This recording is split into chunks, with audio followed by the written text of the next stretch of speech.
নমস্কার, ঘটি বেঙ্গল কিচেনের পক্ষ থেকে আমি দীপ আপনাদের সবাইকে জানাই স্বাগত।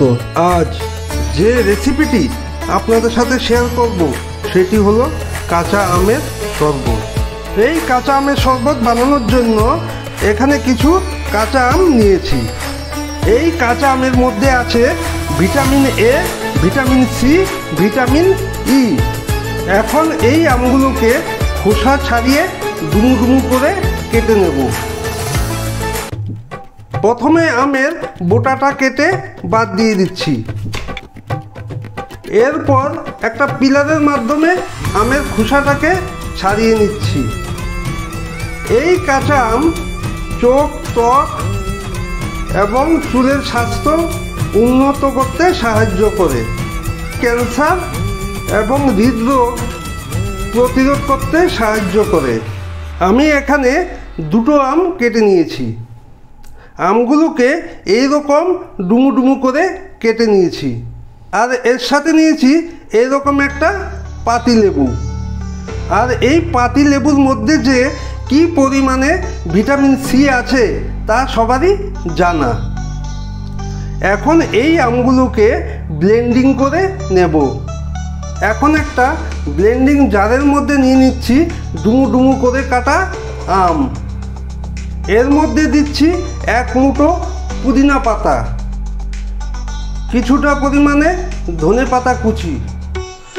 আপনাদের যদি ধনে পাতাটা পছন্দ না হয় তাহলে স্কিপ করতে পারেন।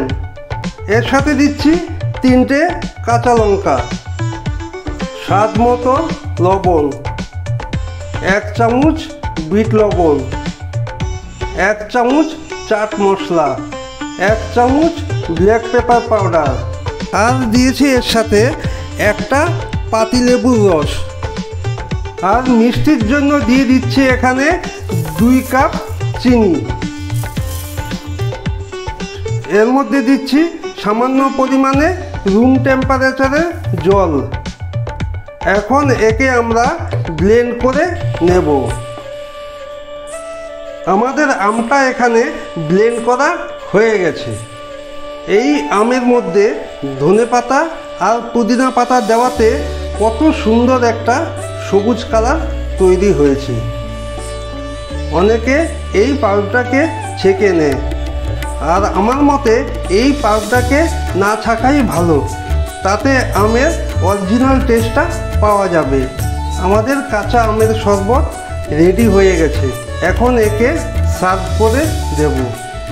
শরবত পরিবেশন করবার জন্য আমরা গ্লাস দুটোকে ডেকোরেশন করে নিচ্ছি, যাতে শরবতের লুকটা দেখতে খুব ভালো লাগে।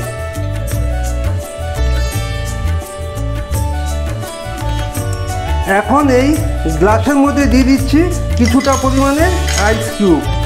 বন্ধুরা, আমার এই রেসিপিটি আপনাদের যদি ভালো লাগে তাহলে একটা লাইক শেয়ার অবশ্যই করবেন, তার সাথে একটা সাবস্ক্রাইব অবশ্যই আশা রাখছি।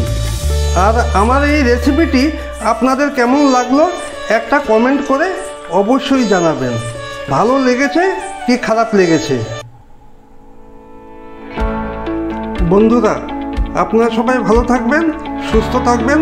আবার দেখা হবে আপনাদের সাথে অন্য কোনো রেসিপিকে নিয়ে। ধন্যবাদ। Thanking you watching for this video. Bye.